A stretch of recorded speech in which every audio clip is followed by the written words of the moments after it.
दोस्तों ने नमस्कार। आप आज तक एक चीज़ को नोटिस कर पाए होंगे कि चीन विपरीत परिस्थितियों के बावजूद भी, ज़बरदस्त विरोध के बावजूद भी, संपन्न होते हुए भी, शक्तिशाली होते हुए भी ताइवान पर आखिर सीधे आक्रमण क्यों नहीं कर पा रहा है। इसका अगर हम एनालिसिस करें दोस्तों, तमाम एनालिसिस के बावजूद, तमाम तथ्यों के बावजूद अगर आप निष्कर्ष पे पहुँचोगे तो आपको जानकर आश्चर्य होगा कि चाइना ताइवान पे आज भी हमला नहीं कर पाया है और आगे भी हमला नहीं कर पाएगा। अब इसके बारे में आपके दिमाग में आएगा कि ऐसी क्या चीज़ें हैं जिसकी वजह से चाइना इतना शक्तिशाली होते हुए भी ताइवान पर हमला नहीं कर सकता। दरअसल दोस्तों, ताइवान ने रक्षा की ऐसी प्रणाली, ऐसी व्यवस्था तैयार कर ली है जिसमें कोई भी आक्रामक या फिर इस तरीके का प्रयास जो कि कूटनीति के इतर हो, वो अत्यधिक महंगा पड़ जाएगा। यह रणनीति ऐसी है जिसमें अगर आप मोबाइल मिसाइल की बात करें, मोबाइल ये चलाने वाला मोबाइल या फिर डिवाइस की बात नहीं कर रहा हूँ, मोबाइल मिसाइल मतलब गतिशील मोबाइल, गतिशील मिसाइल, ड्रोन, समुद्री खदान है, वहाँ पे बहुत सारे नए उन्नत ड्रोन हैं जो तमाम कंट्रीज से उसने ले रखा है। तमाम तरह के उन्नत राडार उसके पास हैं जो कि चीनी सैन्य शक्ति पर ज़बरदस्त तरीके से दबाव डालते हैं। और चीन इस बात को भली भांति समझता है कि अगर वो ताइवान पर अटैक करता है तो ताइवान भी इस चीज़ को भली बात समझ चुका है और उसने अपनी सिक्योरिटी का बंदोबस्त कर रखा है। हालांकि चीन शक्तिशाली है, इस बात से बिल्कुल दो बात नहीं है, इसमें बिल्कुल परफेक्ट चीज़ है, लेकिन ताइवान को हराना इतना आसान नहीं होगा। ये सारी चीज़ें मैं आगे कवर करने जा रहा हूँ, कृपया ध्यान से सुने। लेकिन इस वीडियो को हम आगे बढ़ाएं उससे पहले आपसे रिक्वेस्ट है कि अगर आपको ये वीडियो या फिर ये चैनल पसंद आया हो तो कृपया इसको सब्सक्राइब करके सपोर्ट ज़रूर कीजिएगा। Thank you so much. आगे बढ़ते हैं दोस्तों। सबसे बड़ी दिक्कत जो चाइना को आने वाली है वो ये है कि चाइना और ताइवान के बीच की जो एक ज्योग्राफिकल सिचुएशन है, जो भौगोलिक स्थिति है, वो सबसे ज़बरदस्त तरीके से यहाँ पे इनके रास्ते में विघ्न डाल रही है।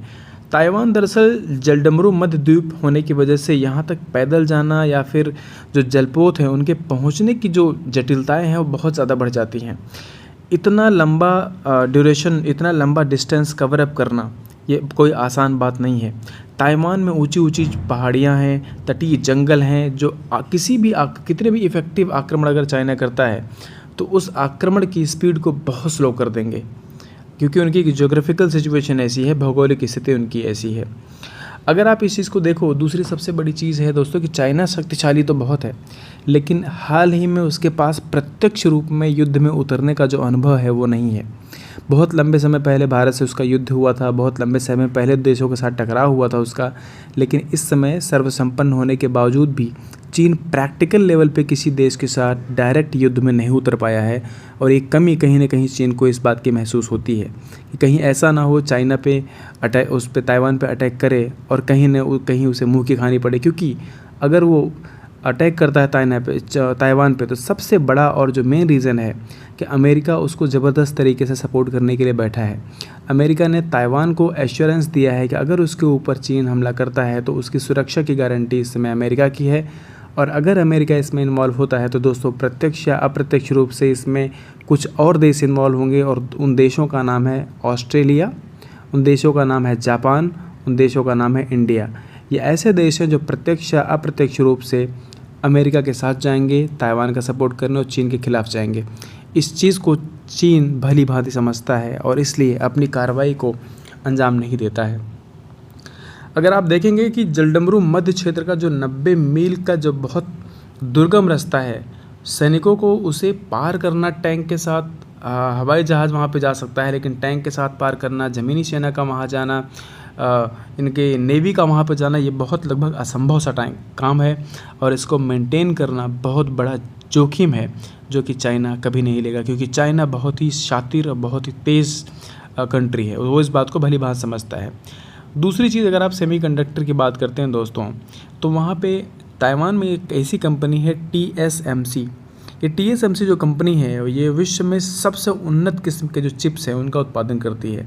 90 से 92% इसका प्रोडक्शन ताइवान में होता है और इस प्रोडक्शन का लगभग 40% खपत चाइना के अंदर होती है। और चाइना इस ट्रेड से, इस व्यापार से, इस चिप्स को बेचकर ये लगभग हज़ारों लाखों डॉलर नहीं बल्कि अरबों डॉलर कमाता है। और इस बात को समझने की ज़रूरत है दोस्तों कि जो देश करोड़ों डॉलर कमा रहा हो हर साल का, अगर उसका वो ताइवान पे अटैक करता है और इस कंपनी को, इस फैक्ट्री को कोई नुकसान पहुंचता हो तो डेफिनेटली ये चाइना के लिए एक डायरेक्ट आघात होगा, क्योंकि उसके करोड़ों डॉलर मिट्टी में मिल जाएंगे। तो ये सारी चीज़ें हैं दोस्तों, जिसके हिसाब से आप समझ सकते हैं कि चीन चाह कर भी ताइवान पे पहले भी हमला नहीं कर पाया था, चीन चाह कर ताइवान पे अब भी हमला नहीं कर पाएगा।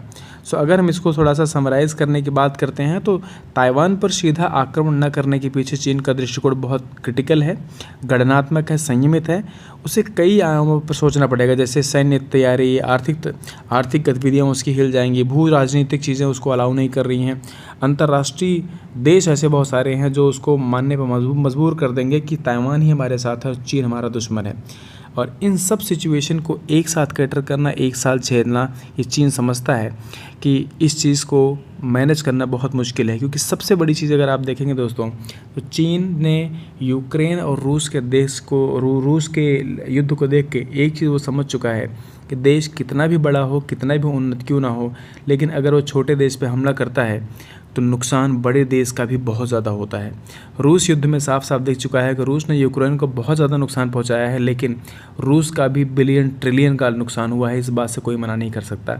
और ये शी जिनपिंग बहुत भली भांति समझता है कि अगर वो ताइवान पर अटैक करता है तो सबसे बड़ा नुकसान चीन का है, ताइवान का उतना बड़ा नुकसान नहीं हो सकता। आशा करता हूँ ये वीडियो आपको इन्फॉर्मेटिव लगी रही होगी।